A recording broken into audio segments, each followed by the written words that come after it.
Na verdade, eu tenho certeza que o pessoal nessa eleição tem trunfo, né? Porque a gente tem o melhor nome para disputar o Senado do Rio de Janeiro. Vou passar a palavra aqui agora para o nosso companheiro Milton Temer.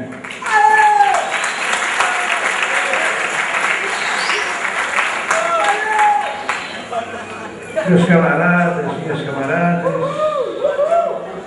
é uma noite importante essa aqui, porque em meio à Copa do Mundo, todo mundo ligado no noticiário especial de futebol, no qual nós todos estamos ligados, lotar o auditório da ABI para um ato de campanha mostra, antes de tudo, a força dessa campanha. Esse lançamento do João Willis e da Janira, quando me disseram, vai ser na BI, olha que coragem, isso é um negócio pesado, porque na BI, quem sabe a história das lutas políticas do Rio de Janeiro, é o espaço onde a gente convoca os grandes atos, como se, eu me lembro, Barbosa, meu sobrinho, sentado aqui no meio, para mobilizar a sociedade contra os leilões da Petrobras, que começaram lá no governo Fernando Henrique Cardoso e que, lamentavelmente, continuaram durante o governo Lula, das bacias sedimentares. Aquilo era um ato que unia todo mundo. Eu me lembro, na época, tinha até Aureliano Chaves ainda, vivo, estava sentado aqui. Então, numa campanha, com dois jovens candidatos à Câmara dos Deputados e à Câmara e à Assembleia Legislativa, como João Willis e Janira, lotar, já é para mim um sinal importante. Um sinal importante de quê? Eu hoje estava lendo um livro, estou lendo um livro muito importante, sobre a Revolução Chilena. A história da ascensão do Salvador Allende ao poder na primeira experiência de socialismo pelas vias institucionais, pela disputa do voto. E ali, naquela história, uma das coisas que me chamou a atenção era a constatação que, em vésperas da eleição, era dado como certo que, mais uma vez, pela quarta vez, Salvador Allende ia perder a eleição. Porque as pesquisas colocavam o candidato da direita radical, o Jorge Alessandri, como o franco vencedor. Só que esqueceram de lembrar que as pesquisas, diferentemente dos artistas realmente importantes, elas não vão onde o povo vai. E o Salvador Allende ganhou aquela eleição porque era ele quem tinha a base popular no campesinato, no proletariado e nos servidores do Estado naquela ocasião, que não eram procurados pelas pesquisas. Quando eu vejo esse espaço aqui, eu digo, quantos candidatos a senador é capaz de organizar um ato? Talvez o que revela o pessoal do dízimo, mas ali não é política, aqui é política. É política que se manifestou, inclusive, no próprio aplauso à letra da música elaborada pelo Mário, de combate.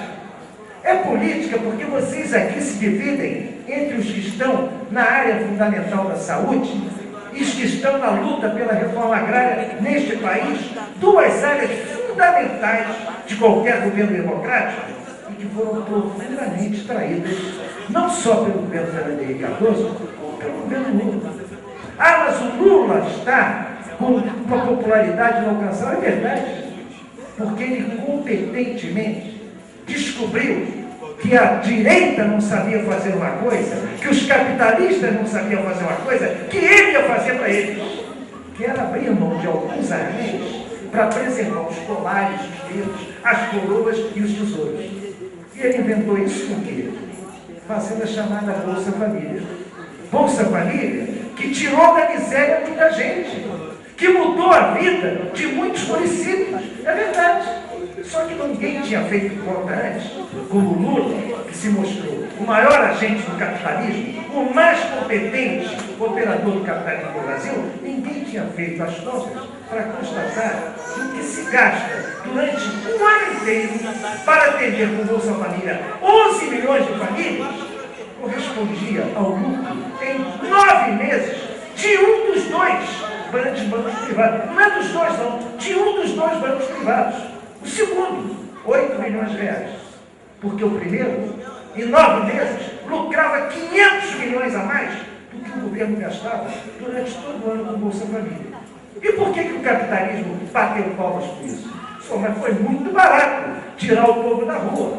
Foi muito barato acabar com as manifestações em Brasília. Foi muito barato mobilizar a CUT, aliás, transformar a CUT, a outrora combativa CUT, numa espécie de feira de sorteio de carro no Dia dos Trabalhadores.